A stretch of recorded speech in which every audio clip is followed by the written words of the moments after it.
In the year 1212, when the winds carried both hunger and hope across the fields of Europe, and the bells of the cathedrals tolled above towns that smelled of wood smoke and sweat and incense, there began a murmur that grew into something greater than any sermon or proclamation of kings. For it was not the voice of armored lords that stirred the people, but the trembling faith of children, a faith born in the dust of villages and the whispers of prophecy, a faith that clung to the promise that God had not abandoned his people though knights had failed, and blood had been spilled and the holy city remained far beyond the seas, in the hands of the Saracens. And in the fields of Cloyes in France there lived a boy named Stephen, no older than 12, whose days had been spent among sheep and stones, and whose nights had been spent staring at the sky, where stars burned like the lamps of heaven. And to this boy there came a vision so radiant that he could scarcely bear it, the vision of Christ himself robed in light, commanding him to rise and proclaim that the task of Jerusalem belonged not to the proud, nor to the sinful, but to the innocent, to the children, to those who bore no sword and carried no stain of greed. And Stephen rose from his vision filled with a fire that no mockery could extinguish. He strode into markets where merchants shouted and coins clinked. He stood at church doors where candles flickered against stone and beggars held out hands. And he spoke with a voice that rang higher than bells, proclaiming that Christ had chosen him, that Christ had written letters in his heart addressed to the King of France. And though the king dismissed him as a child and cast him from his halls, the poor and the weary listened, for in his thin frame they saw something more than a boy. They saw a prophet, they saw hope, and soon the children began to follow him, leaving ploughs in the fields, leaving toys on the floor, leaving mothers weeping, and fathers shouting as they slipped away to join the holy march. And they clutched wooden crosses carved from sticks, they sang psalms that rose above the dust. They walked barefoot until their feet bled, yet still their eyes shone with light. And from tens they became hundreds, and from hundreds they became thousands, until the roads themselves seemed to tremble beneath the weight of their voices. For they sang of Jerusalem, they sang of angels, they sang of seas that would part as the Red Sea parted for Moses. And they believed utterly that God would open a path across the waters, that no ship would be needed, that the gates of the Holy Land would open before their innocence. And while Stephen's crusade swelled in France, across the Rhineland another boy named Nicholas of Cologne rose with the same vision, burning in his breast, and his voice carried across valleys and rivers, gathering his own multitudes, children and peasants and wanderers, all drawn by the promise of a miracle. And soon to tides of humanity marched from to corners of Christendom, to rivers of faith converging on a dream. And as they walked, the cities and villages stared in awe and in dread, for some saw in them the very hand of God, a living miracle, while others muttered that madness had taken hold, and priests argued from their pulpits whether this was holiness or heresy, whether the children were chosen or deceived, but no debate could halt them. Their songs drowned out doubt, their prayers filled the skies, and rumors grew along their path. Rumors of angels walking unseen beside them, rumors of sick children healed, rumors of the sun shining brighter upon their march. And though no one could know the truth of such tales, the power of belief spread them faster than fire, and mothers clutched their infants as older children vanished into the roads. Fathers felt both rage and wonder as they watched their sons disappear. Knights scoffed yet could not wholly sneer, for there was a terrible beauty in the sight of ragged children carrying the banner of God, with more courage than armies. And so the summer of 1212 became the summer of children. Children whose bare feet traced paths across France and Germany. Children who turned every town into a witness. Children who believed they could succeed where steel had failed. And in their eyes burned not fear but certainty, certainty that the world was about to be remade, that Jerusalem would be theirs without a single sword raised, that the sea would open as promised and angels would lead them by the hand, and the land itself seemed to hold its breath as if every tree and every stone bent to listen. For in their singing there was both glory and doom, and though history would one day wonder whether their story was truth or legend in that moment, it was more real than any king's decree, for thousands of children were marching, thousands of voices were rising, and the dream of the children's crusade had begun, born not of power, but of innocence, not of wealth, but of poverty, not of armies, but of faith, and thus the first steps of tragedy or miracle echoed across the heart of Europe.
It began not with a trumpet or a king-esque command, but with the soft shuffle of bare feet upon the summer roads. A scattering of children who followed Stephen of Cloyes in France and Nicholas of Cologne in Germany. Yet what started as a fragile thread soon thickened into a stream and then a torrent, flowing across meadows, forests, and villages until the land itself seemed to hum with their presence for wherever they went. The air was filled with voices that sang of Jerusalem high and thin, and unbroken, echoing off stone walls, and rippling across fields like the wind through tall grass, and at first people thought it a curiosity, this band of ragged pilgrims hardly taller than their staffs.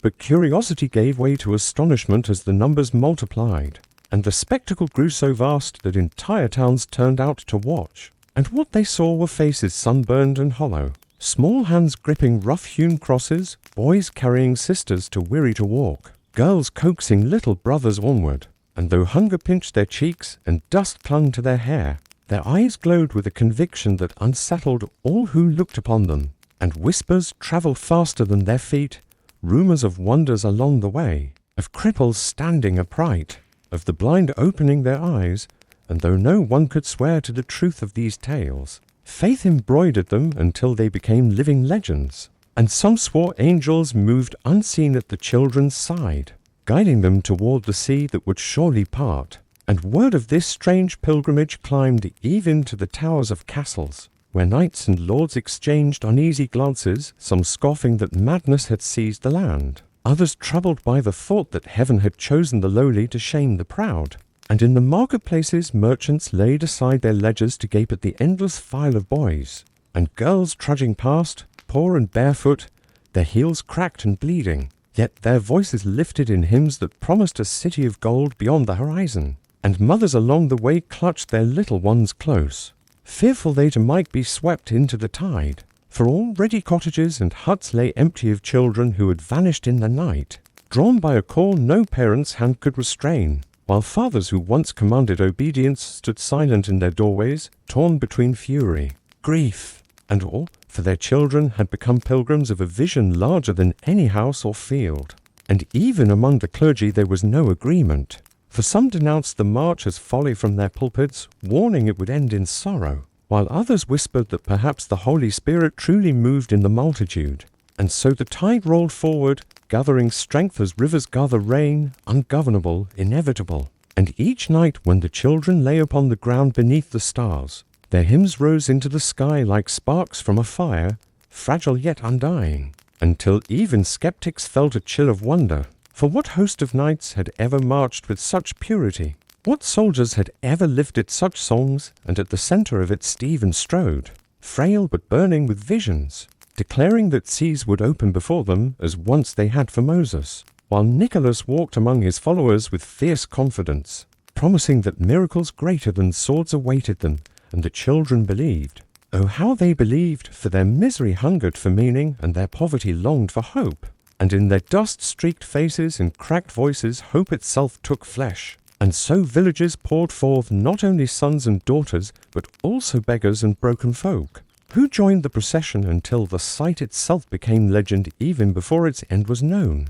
For travellers carried tales of an endless army of innocents whose hymns rolled like thunder across the land, and though many mocked, none could deny that Europe had seen nothing like it before. A crusade without lords, an army without weapons, a pilgrimage woven of faith and desperation. And though hunger gnawed at their bellies and the sun burned their shoulders, still they marched, growing greater with every step, until the movement ceased to be rumor and became a living force. Hope transformed into a tide, faith beating like a single great heart, and thus the children's crusade pressed forward unstoppable, each weary stride drawing them deeper into the mystery of their fate, each hymn binding them closer to the dream of Jerusalem. And though wise men muttered of doom, the children themselves heard only the voice of God urging them onward, onward, ever onward. The march that at first seemed like a fragile dream now wound across the land, like a river of voices and dust, and as the children pressed forward day after day, the reality of their journey revealed itself in both glory and hardship, for though their songs still rose with the dawn there, feet grew blistered, their clothing tattered, and their stomachs often hollow, yet the fire of belief carried them onward. as though unseen hands lifted their weary steps, and villagers that had once greeted them with astonishment now prepared food or water when the endless tide of children approached. But not all villages were welcoming, for some doors stayed barred and shutters closed as frightened peasants whispered that such a host of ragged wanderers would bring only famine and thieves. Yet the children marched on, sometimes hungry, sometimes cheered, sometimes mocked, but never deterred. And in their midst Stephen of Cloyes spoke with fervour, his young voice carrying a certainty that made the impossible feel near, while Nicholas of Cologne walked among them like a shepherd, urging the weak to hold fast and the faint to lift their eyes. And though no knightly banners flew, the sight of thousands of pale faces turned heavenward became its own kind of heraldry, a standard of innocence and hope that even hardened men could not easily dismiss. And along the road the children sang psalms and hymns, their voices quavering with fatigue yet brightened by conviction, so that the very air seemed to shimmer with prayer. And when night fell they lay together upon the cold ground, huddling for warmth, whispering their dreams of Jerusalem. And though wolves howled in the distance and the darkness pressed heavily, still their faith became a fire that held the night at bay. And in the mornings the sun rose upon a sight unlike any Europe had seen before, a multitude of the young, ragged and footsore, yet radiant with belief, moving as though guided by a star. And though their path wound through forests where bandits lurked and across rivers, where crossings were treacherous, still they went on. And when food grew scarce they begged for crusts of bread, or gleaned berries from the hedgerows, treating every morsel as manna, a gift from heaven. And the very act of sharing scraps and water seemed to bind them tighter as a people. For though they had left homes behind, they found in each other a new family united by faith. And when they passed through towns the bells rang, sometimes in warning, sometimes in reverence. And priests came forth either to bless them or to rebuke them. For the church itself was divided, with some declaring the march holy and others condemning it as madness. But to the children the voices of reproach meant little, for they believed themselves chosen, and the words of Stephen and Nicholas burned brighter than any sermon of doubt. And so they walked on, through rains that turned the earth to mud, through sun that burned their skin, through winds that cut like knives, and yet always their songs rose, sometimes weary and broken, sometimes soaring and strong, and each song became a step, and each step became a prayer, until the land itself seemed carved by their passage. And travellers on distant roads spoke of them as one speaks of visions, describing a river of children that flowed unarmed and unharmed, believing in wonders to come, and mothers clasped infants tightly as the procession passed, torn between fear that their own might be drawn away and awe at the devotion, shining from faces smeared with dust and tears. And fathers who once scorned the weakness of youth now stood silent, as they watched boys and girls carry crosses heavier than their years, and though some mocked and scoffed, others secretly trembled, for it seemed that heaven had indeed chosen the least to shame the mighty. And merchants stopped their counting to marvel at the procession, lords frowned from their towers, priests whispered among themselves, and still the tide rolled on, unstoppable, irresistible. For though bodies grew weaker, the faith within them burned hotter, and though some stumbled and fell, others lifted them up, refusing to let their companions be lost. For the march was more than a journey. It had become a living sermon, written not with ink but with footsteps, tears and songs. And at night, when they lay exhausted beneath the vault of stars, their voices rose again, frail yet insistent, rising like sparks into the dark, until even the heavens seemed to listen. And in those moments faith was not a word but a fire, not a doctrine but a presence. And the children believed the world itself bent to their purpose. And in their young eyes every hardship was but a test that proved their calling true. And when rain soaked them and cold bit their bones, they remembered the trials of saints. And when hunger gnawed, they thought of manna. And when their strength failed, they thought of Christ bearing his cross. And so they pressed on, and their songs echoed across hills and valleys, carried by the wind, until distant villages heard them long before they arrived, and people whispered, "The children are coming, the holy march is passing," and thus the road unfolded, long and merciless, yet transfigured by innocence and faith, until it seemed each dusty step brought them closer not only to Jerusalem, but to heaven itself. And though shadows gathered on the horizon, they could not yet see the shape of tragedy. for in their hearts the vision blazed undimmed, the dream of a sea that would part and a city of God that awaited.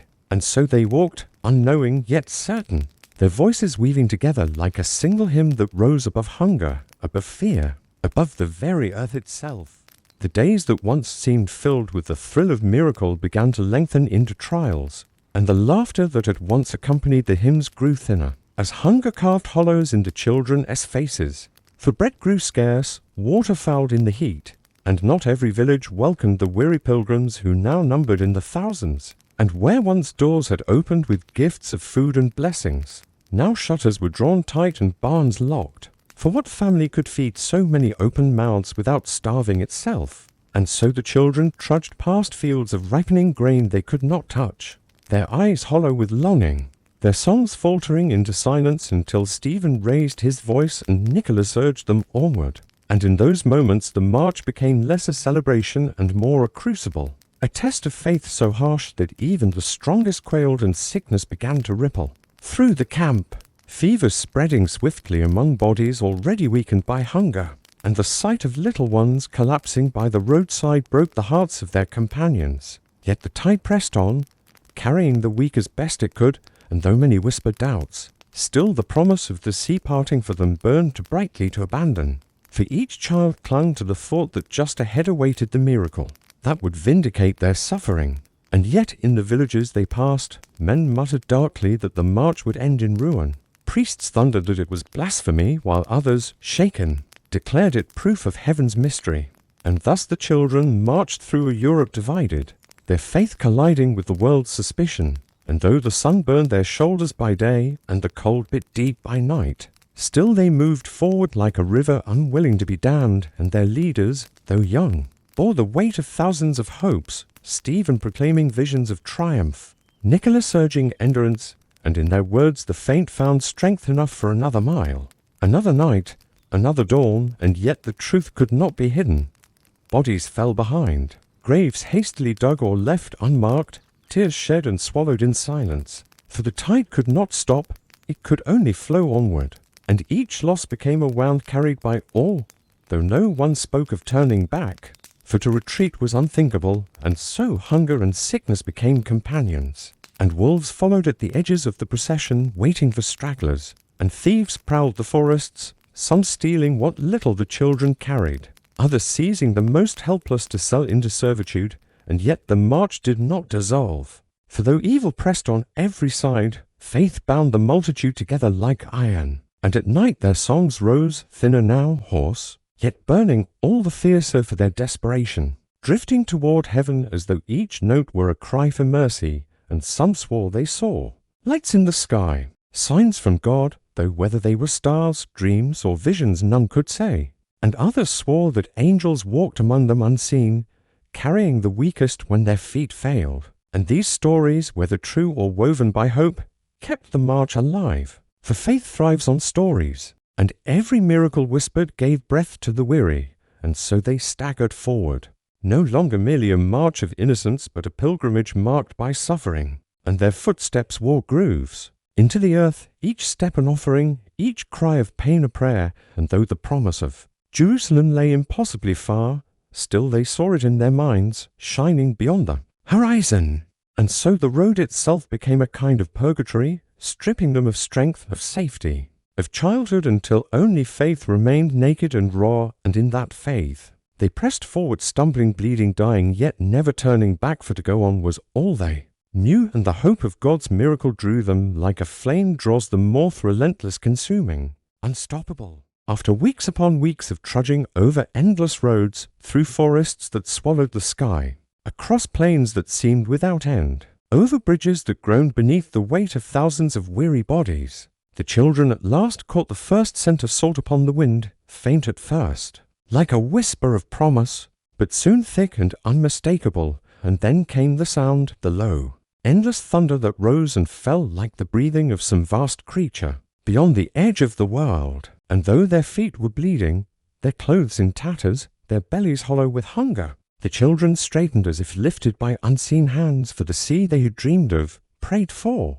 sung of in their hymns, now lay before them, not a rumor or a hope, but a vast shimmering truth. a boundless horizon flashing like molten glass under the sun. And in that moment all the suffering of the journey seemed as nothing, for here at last was the place of miracle. Here was the shore where God himself would stoop to meet their innocence, and open the way to the Holy Land, and the multitude surged forward, laughter and sobs breaking from cracked lips, songs rising ragged but radiant, until the coast rang with a hymn that mingled with the roar of waves, and they fell upon the sand, some kneeling with arms raised, others lying flat upon the earth in exhaustion and awe, whispering prayers that poured out like water after drought. And Stephen, thin and hollow-eyed but still burning with the fire of a prophet, lifted his arms toward the horizon and declared that the Lord had brought them to the threshold, that as the sea once yielded to Moses and Israel, so too would it open before his chosen children. And Nicholas walked among them, steadying trembling hands, urging patience, urging prayer, promising that the hour was near, and the children, their faces streaked with tears and sweat, lifted their voices higher, their songs rising with the gulls that wheeled overhead. And for a time it seemed as if the sky itself leaned close to listen, and the whole shore became a cathedral without walls, the waves beating like the organ of creation, the sand their altar, the open sky their roof, and yet the sea did not part. It lay vast and untamed, its tides rolling forward and retreating as they had for all eternity, indifferent to the cries of thousands of small voices. But the children would not yield. They would not accept silence as answer, and when the tide withdrew, bearing wet sand and glistening stones, they rushed forward with cries of wonder, crying that the waters were withdrawing, that the miracle had come, that the hand of God was at work. But the sea returned with roaring force, drenching them, knocking some from their feet, soaking their thin garments through, and still they rose laughing and weeping, declaring it a test of their faith, that the Lord would answer only when their hearts were proven steadfast, and so they lingered upon the short days stretching into nights, nights into dawns, the horizon their constant prayer. And each sunrise rekindled hope, each sunset tested it, and though hunger gnawed ever deeper, though sickness still stole companions away, yet they clung to the vision, with desperate fire, believing that the miracle could come at any moment, that perhaps the next tide, the next prayer, the next hymn would be the one to break the waters wide. And villagers from the coast came to watch, some moved to pity, and all others sneering that innocence had curdled into folly. For how could waves be commanded by songs? How could the sea, vast and eternal, be swayed by the tears of children? And yet none could deny that what they beheld was unlike anything the world had seen. A shore filled with thousands of the young, ragged, emaciated, sunburnt, yet radiant with conviction, their hymns ringing against the crash of surf, their faces lifted toward heaven as though the sky itself would soon open. And for a time the coast became both wonder and warning, pilgrims of hope clinging to the edge of despair, for though the sea gave no answer, they could not turn back. They had not walked so far, suffered so deeply, to retreat into silence, and so they held on, some fasting, some fainting, some collapsing upon the sand, only to rise again when Stephen's cry rang out, or Nicholas's steady hand passed among them, and all the while the sea remained eternal,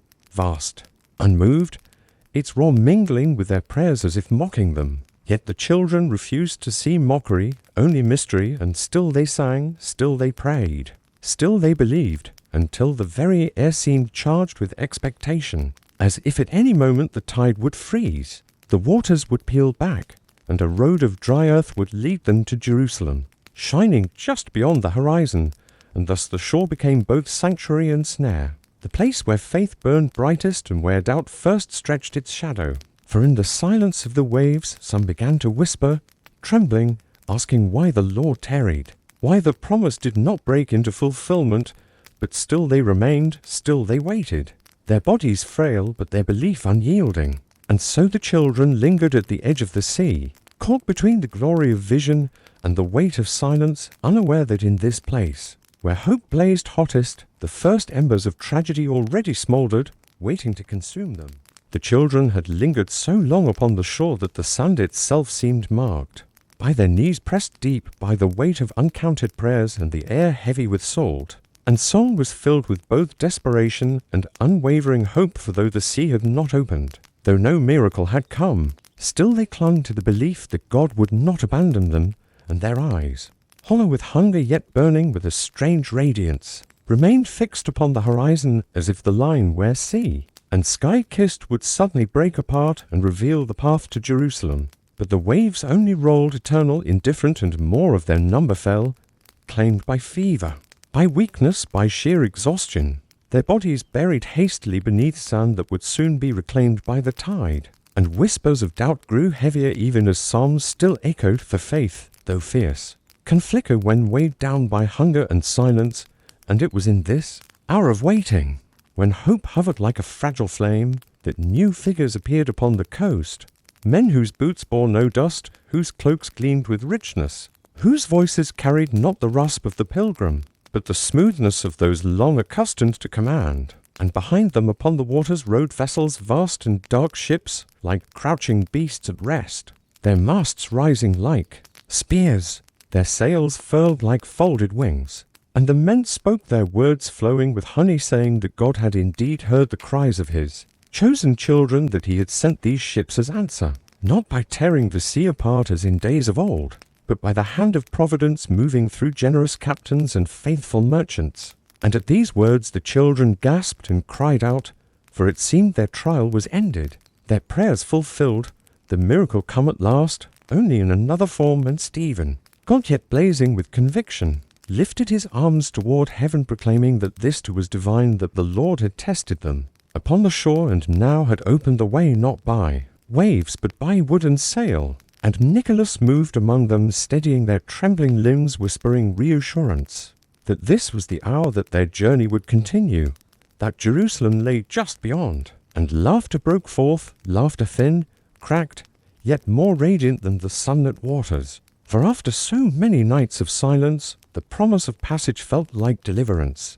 And they ran to the sand where the boats awaited to ferry them. And the merchants smiled with lips that concealed their thoughts, gesturing with wide arms, urging the little ones to climb, to trust, to believe. And though some villagers muttered warnings, though a few old men shook their heads and whispered of wolves who cloaked themselves as shepherds, the multitude heard only salvation. For what choice had they after so long, after so much pain? And one by one, then in throngs, they climbed the gangways, their small hands clutching the rough wood, their ragged clothes fluttering in the wind, their voices raised in songs that quivered but did not fail.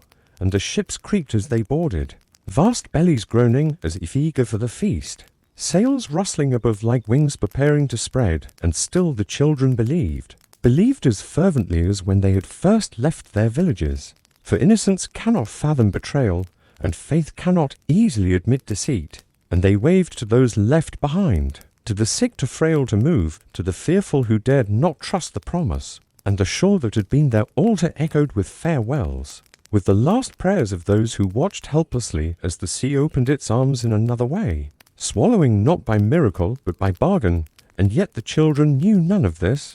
They sang as the tide bore the vessels outward, their hymns mingling with the crack of rope, the groan of timber, the snap of sail, their eyes shining with visions of Jerusalem rising like a jeweled city beyond the horizon, while behind them the merchants whispered among themselves with smiles that held no trace of mercy. And the sea, vast and eternal, bore the vessels away, carrying within them not an army of holy innocents bound for triumph, but lambs delivered into the hands of wolves. And still they sang, still they rejoiced, unaware that the horizon toward which they sailed would not deliver them to sanctity, but to sorrow. For in the bellies of those ships, beneath the sails that now spread like dark wings, the first true chains of tragedy had already been forged, though the children's voices, rising in faith, had not yet heard their clink.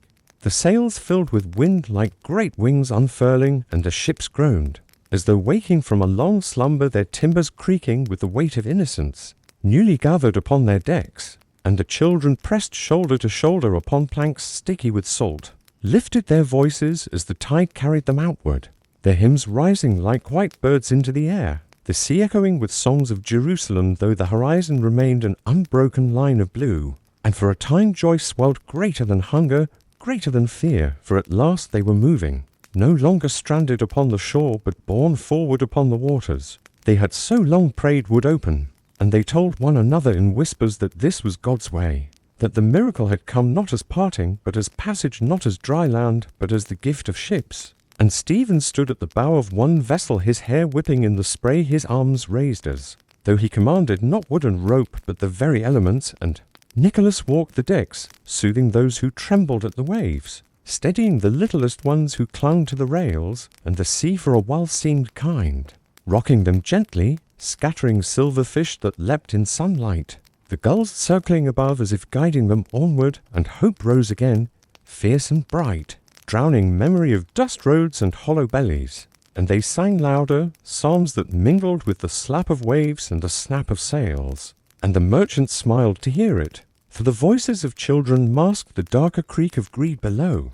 But the sea, vast and eternal, cannot be fooled, and already its moods began to shift, for clouds gathered at the edges of the sky faint shadows at first, like smudges of ink, but swelling as day turned to dusk, and the wind grew restless, tugging the sails harder, bending the masts until the ropes groaned, and still the children sang their songs brave against the rising howl, though some clutched each other's hands more tightly, and in the creak of timbers and the slap of water against hulls there came a whisper, not of miracle but of menace. Yet innocence does not heed omens easily, and the multitude trusted still, praying that storms were but trials of endurance, that God would calm the waters as once he calmed the Sea of Galilee. And as rain spattered their faces and thunder rolled across the horizon, they lifted their voices higher still, hymns trembling but unbroken, until the very tempest seemed to mock or to echo them. No one could tell. The lightning split the sky like a sword, and waves rose like walls, and the ships heaved as if beasts trying to throw their burdens, and terror at last began to crawl among the children, though still Stephen shouted above the storm that faith would hold them, that the sea itself must yield to the command of heaven, and Nicholas gripped the rail with one hand while steadying the frightened with the other, his voice calling for calm though his own eyes reflected the storm's fire. And through the night the ships pitched and groaned, waves hammering like war drums, prayers rising like desperate sparks, some swallowed by wind, others carried aloft as if the very storm bore them toward heaven. And when dawn came pale and broken through rags of cloud, many children lay silent, too sick to rise, too cold to sing, while others huddled in clusters, their eyes wide with the knowledge that the sea was no gentle pathway, but a restless giant that could devour as swiftly as it carried. And yet even then, when fear should have silenced all song, some still raised their voices, hoarse but stubborn, chanting songs to steady the trembling, to remind themselves that they were chosen, that Jerusalem still lay ahead, and that ships pressed onward into waters dark and endless, sails torn, decks slick with rain, hearts battered but still burning, though in the shadows of the merchant's smiles and the unyielding vastness of the ocean, the children had begun their descent from dream into trial, from faith into the jaws of fate, carried forward not by miracle, but by storm, not toward Jerusalem, but toward a destiny neither they nor their leaders could yet name.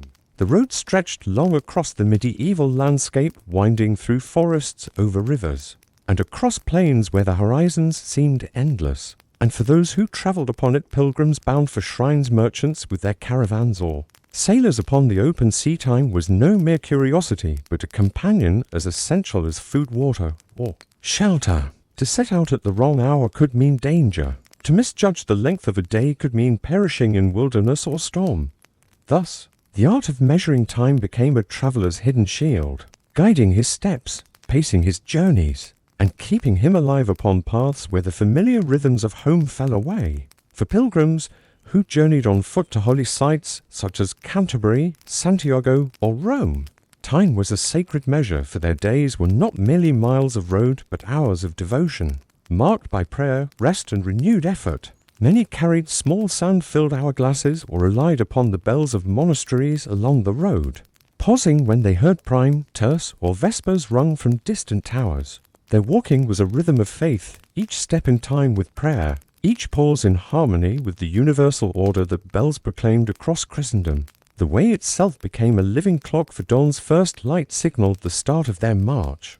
Noon's heat commanded rest, and dusk's shadow urged them to seek shelter in inns or hospices before the peril of night.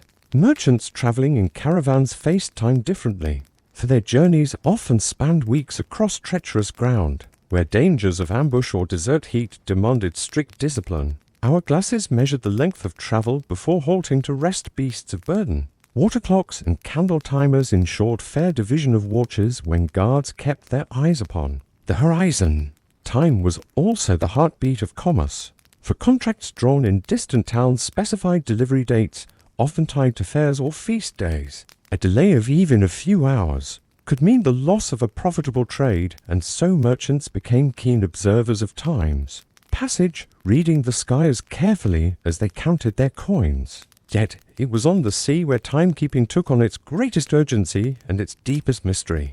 Sailors upon fragile wooden ships, dependent on winds and currents, could not afford to drift without reckoning the hours. Sandglasses were fastened near the helmsman, turned with precision as each portion of the watch passed, the flow of grains dictating shifts of labor, the steering of rudders, and the raising or lowering of sails.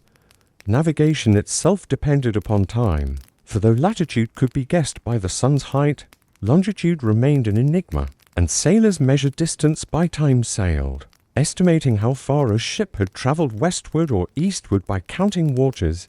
The sea was vast, the stars innumerable, but the humble hourglass became a mariner's constant ally, its grains falling steadily as the ship cut across waves. Night at sea revealed another layer of time, for sailors turned to the stars, watching constellations rise and fall, their cycles marking the passing hours. The North Star gave direction, but the movement of Orion or the Pleiades told a skilled seaman whether it was the first watch or the second, guiding him as surely as a bell guided monks or merchants. Sailors knew, too, the phases of the moon, for tides rose and fell with its pull, and thus their reckoning of time was not only in hours, but in cycles greater and older than any human-made device. In this way, travel and navigation preserved the ancient bond between man and cosmos, though aided now by tools of sand, water, and metal. Pilgrims and sailors alike spoke of time as a living force, for on the road or the sea,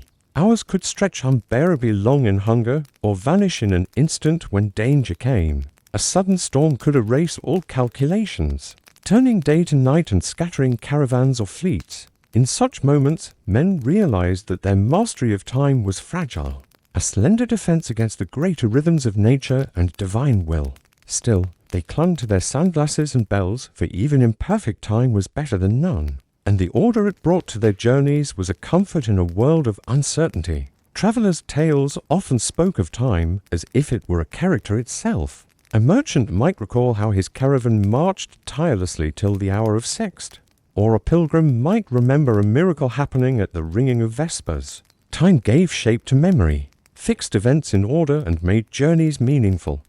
Without time, travel would have been a blur, of endless steps or waves, but with it, each hour could be recalled, each stage marked, each hardship endured until the bell of arrival rang at last. Thus, timekeeping on the road and sea wove together necessity and devotion, practicality and mystery. It was not the grand tower clocks of cities nor the quiet candles of monasteries, but the portable humble tools the sandglass turned by hand. The candle carried in a pouch the constellations read from a ship's deck that preserved life, and order for those far from home in their journeys. Medieval travelers carried with them the pulse of time itself, binding their wandering steps to the eternal rhythm that stretched across land, sea, and sky. In the splendid halls of royal courts, beneath banners heavy with gold thread and walls hung with tapestries, time took on a new face, no longer the humble servant of prayer, or the companion of weary travelers, but a jewel of power and a token of wisdom. Kings and princes, eager to display their wealth and command, began to seek out the makers of intricate clocks, those marvels of iron and brass whose turning gears seemed almost alive. A great clock set within the tower of a palace proclaimed not only the hour but the majesty of its owner. For to command time was to command men, and to harness its flow was to suggest mastery over the natural order itself. Courtiers and envoys whispered in awe when they beheld these machines, and the tick of their gears seemed to echo the steady heartbeat of authority that pulsed through the kingdom. For scholars in the growing universities of Paris, Bologna, or Oxford, time was a necessity of another kind, for learning thrived on order and without structure. Lectures, disputations, and studies could not flourish. The bell of the university rang to summon students to halls, to divide morning studies from afternoon debates, to announce feasts and fasts alike. Professors, guardians of knowledge, often relied on sundials or even portable sandglasses to measure their lectures, ensuring that each subject received its proper share of attention. The intellectual life of the medieval university pulsed with the rhythm of bells, and young scholars grew accustomed to shaping their thoughts by the hours, learning not only philosophy or theology, but also the discipline of order time. Royal courts and universities soon became the great patrons of clockmakers, for in their chambers the hunger for precision and prestige was strongest. A king might commission a great astronomical clock, with spheres representing the planets, arms marking the phases of the moon, and wheels turning in a pattern that mimicked the dance of the heavens. Such devices were more than practical, they were statements of dominion, for they suggested that the monarch's reign was as ordered and harmonious as the cosmos itself. At universities, scholars marveled at these creations, for they saw in them a reflection of the ancient truths taught by Aristotle and Ptolemy. The harmony of the spheres given form in metal and motion. The clock became both tool and metaphor, a bridge between human knowledge and divine creation. In royal councils, time measured not prayer or study but governance. Councillors gathered at appointed hours to debate law, issue decrees, and sign treaties. And the clock's steady beat reminded them that power must move in rhythm, that justice delayed was justice denied. Chronicles tell of kings who prided themselves on their punctuality, who demanded that audiences begin at precise hours, and who grew furious at courtiers who dared to come late. In such courts, time became etiquette, and a careful observance of hours was a mark of respect and discipline. Universities, meanwhile, cultivated a new philosophy of time. Scholars debated whether time was a creation of God or an eternal measure, whether it flowed like a river or existed only as the numbering of motion. These debates filled classrooms and cloisters, and the presence of clocks gave new urgency to such questions, for now men could hear the ticking of time, could see its movement in hands and dials, and could wonder what it meant that their lives were bound to these unceasing measures. The clock thus inspired not only order but reflection, turning the study of time into a study of the self and of the universe. Even in ceremonies, time played its role. At coronations, the striking of bells marked the sacred moment when crowns touched brows. At academic commencements, the ringing of the hour proclaimed the conferring of degrees. Time was present in the grandeur of pageantry as much as in the quiet of study, and its measure lent solemnity to events both political and scholarly. A kingdom without a clock seemed less mighty. A university without bells seemed less ordered, for in the medieval mind, time was now tied to authority and learning as tightly as to prayer or trade. The clockmakers themselves rose in esteem, for their craft combined artistry, mathematics, and engineering.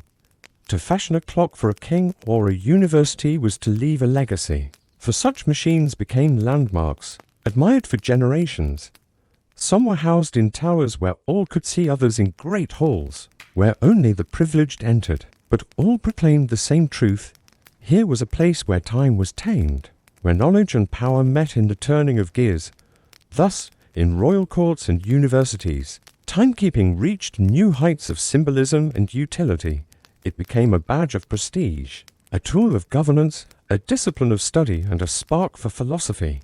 The bell that rang in a monastery for prayer now rang in a court for power, and in a university for wisdom, binding together the worlds of faith, rule, and reason. In its sound and in its mechanism, the medieval age glimpsed the order of heaven reflected on earth, and men began to believe that in measuring time, they were learning to measure themselves.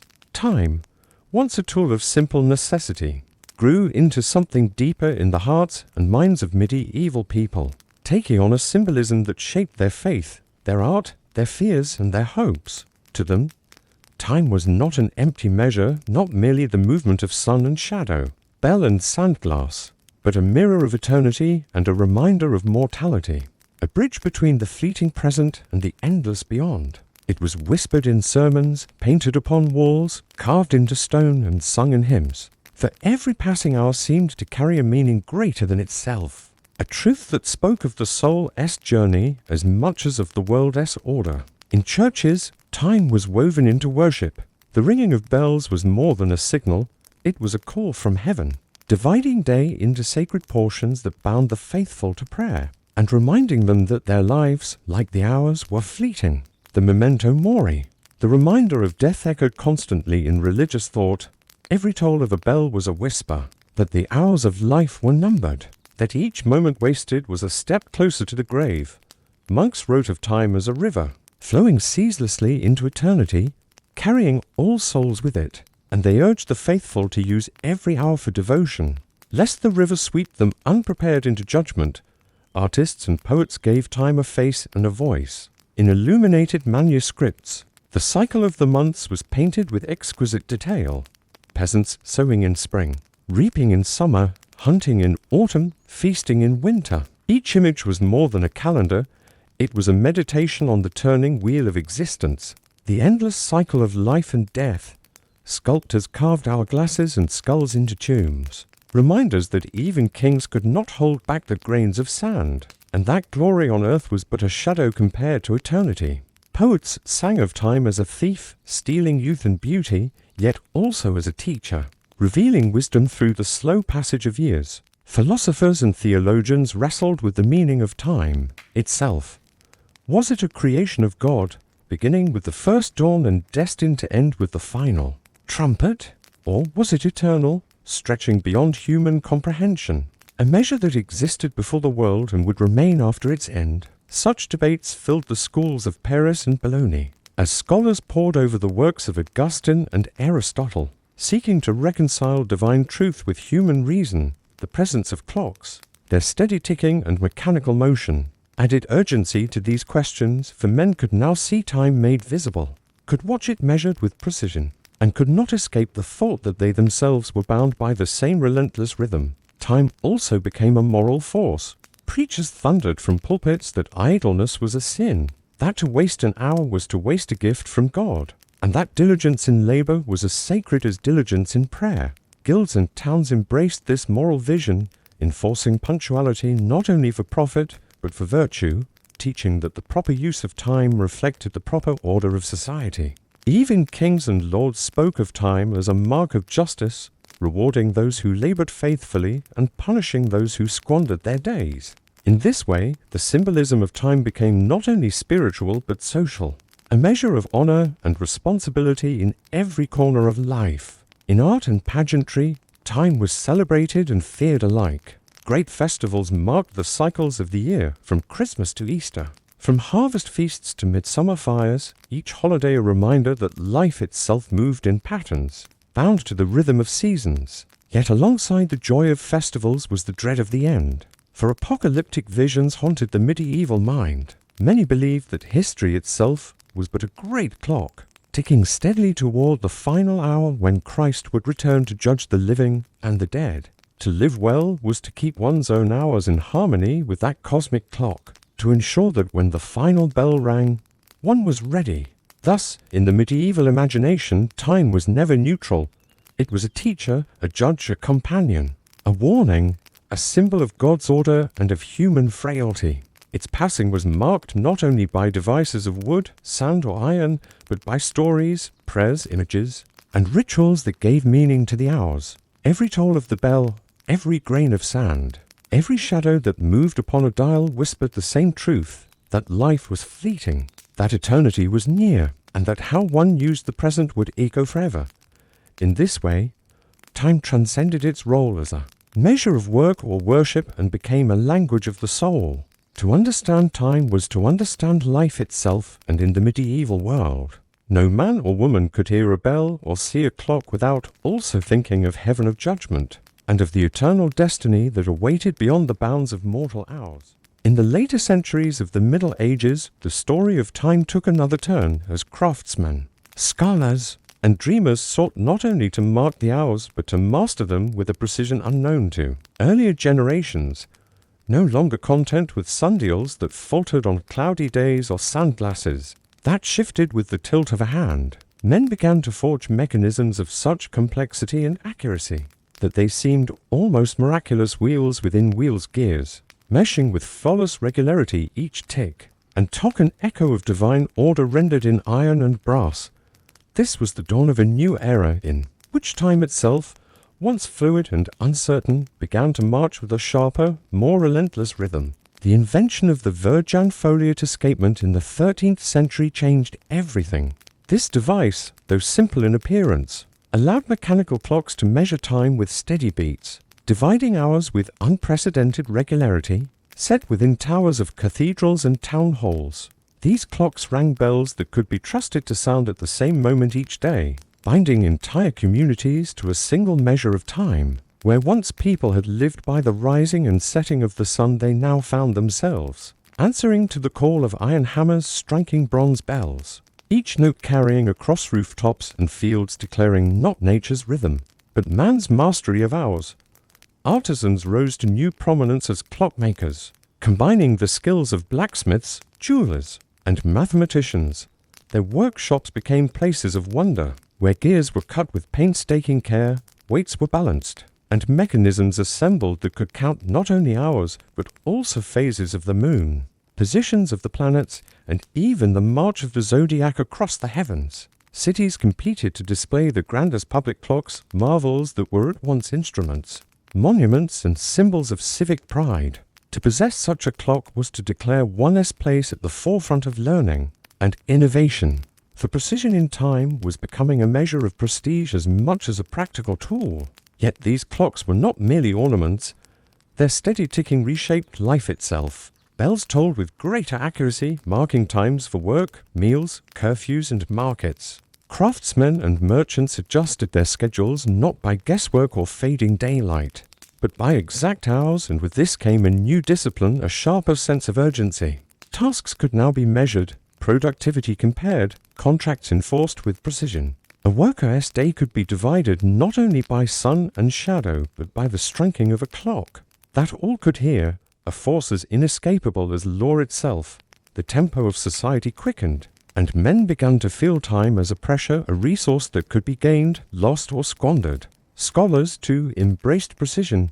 In universities, astronomers and philosophers used improved clocks to time eclipses, to track planetary motion, and to test theories of the heavens. Medicine benefited as well, for physicians measured hours between treatments, tracking fevers and symptoms with greater accuracy. Even music began to change, as composers experimented with rhythm and notation inspired by the mechanical beat of clocks. Time, once intangible, was now a force that could be measured in minutes and moments, a thing that could be grasped, studied, and bent to human will. But with precision came unease. Some lamented that life had grown harsher, that bells ringing to faithfully stripped away the gentler rhythms of nature. The shepherd who once followed dawn and dusk now heard the bell command his flock's return. The craftsman who once judged work by the sun's angle now labored until a clock declared his day's end. Time became a master as much as a servant, an invisible ruler shaping lives with unyielding discipline. The very word punctuality, once rare, began to take root, and with it the notion that lateness was a fault, that to disobey the clock was to disobey order itself. Yet, despite these anxieties, the coming of precision carried mankind forward.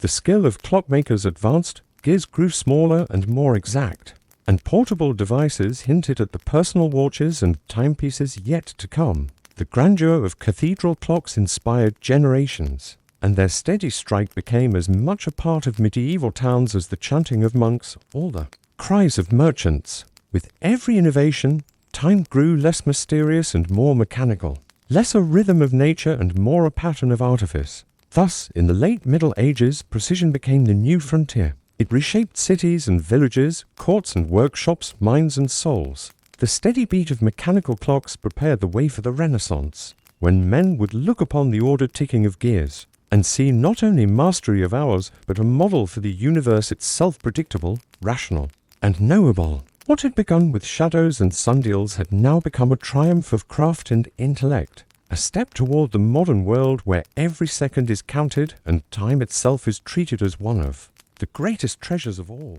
The story of time in the medieval world did not end with the striking of tower bells or the ticking of geared clocks, for what the men and women of those centuries built was more than a set of tools. It was a legacy, a foundation upon which the modern world would rise. Before the precision of pendulum clocks, before the pocket watch nestled in noble hands, before the global standard of minutes and seconds, there was the long labor of generations who had watched the sun and moon, tended candles and sand glasses, listened to bells, and marveled at the gears of iron and brass.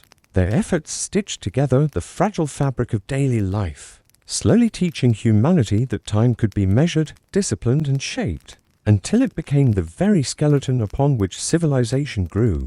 From the earliest peasants who marked the hours by the length of shadows to the scholars who charted the heavens with mechanical aids, every stage of medieval timekeeping contributed to a chain of discovery and adaptation. The monasteries left behind the discipline of hours, training minds and souls to live in ordered rhythm. The markets and guilds passed on the idea that time was a resource, valuable and finite, tied to fairness, labor, and productivity. The travelers and sailors left their hourglasses as gifts to navigation, planting seeds for the science of longitude that would flourish in centuries to come. The courts and universities preserved clocks not only as instruments, but as symbols of authority and wisdom, embedding in culture the notion that power was linked to order and order to time. Each fragment became part of a whole, a legacy greater than any device alone. By the close of the Middle Ages, time had become something new in the imagination of mankind. It was no longer simply the passing of days or the turning of seasons. It was a force that could be measured with precision, divided into units, and imposed upon the structure of society. Bells synchronized communities, striking across fields and cities alike. Gears marked hours to find to be seen with the naked eye. Calendars bound kingdoms together with shared feasts and reckonings. Time had grown from a natural rhythm into a human framework, a way of binding people to one another, a fabric stretched across Christendom and beyond. This transformation carried consequences that echoed far beyond the medieval centuries. With time measured more finely, labor grew more organized, trade more exact, scholarship more disciplined, and faith more structured. The idea of punctuality, of accountability to the hour, prepared the ground for the age of discovery, when ships would sail with greater confidence, and for the age of science, when experiments demanded precision and repeatability. The Renaissance, with its thirst for order, balance, and proportion, could not have flourished without the medieval foundation of disciplined time. Even the modern notion of progress, the belief that history moves forward in measured steps, grew from this legacy for men, who once thought only of cycles, came to see life as a timeline moving from past to future with the ticking of a clock. Yet the medieval legacy of time was more than mechanical. It left behind symbols and meanings that shaped the human spirit, the reminder of mortality etched in hourglasses upon tombs, the images of months painted in manuscripts, the sermons that thundered of wasted hours. All these remained, coloring how men viewed their lives. Time was a gift and a warning, a fleeting treasure that demanded wise use. In every bell that rang, in every grain of sand that fell, men heard not only the measure of labor, but the voice of eternity, reminding them of the fragile span of life and the boundless reach of the divine. Thus, the medieval age handed down to the modern world not only devices, but wisdom, the discipline of monks, the fairness of guilds, the daring of sailors, the prestige of kings, the curiosity of scholars. Their ways of measuring time became the scaffolding upon which later centuries built clocks of ever greater accuracy, until minutes, seconds, and even fractions of seconds became the measures of daily life.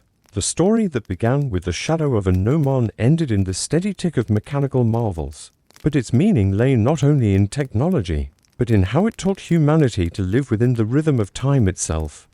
And so, when the bells of medieval towns rang across the fields, when hourglasses were turned upon the decks of ships, when scholars marveled at the wheels of an astronomical clock, they were not only keeping time for their own age, but preparing the path for all who would come after.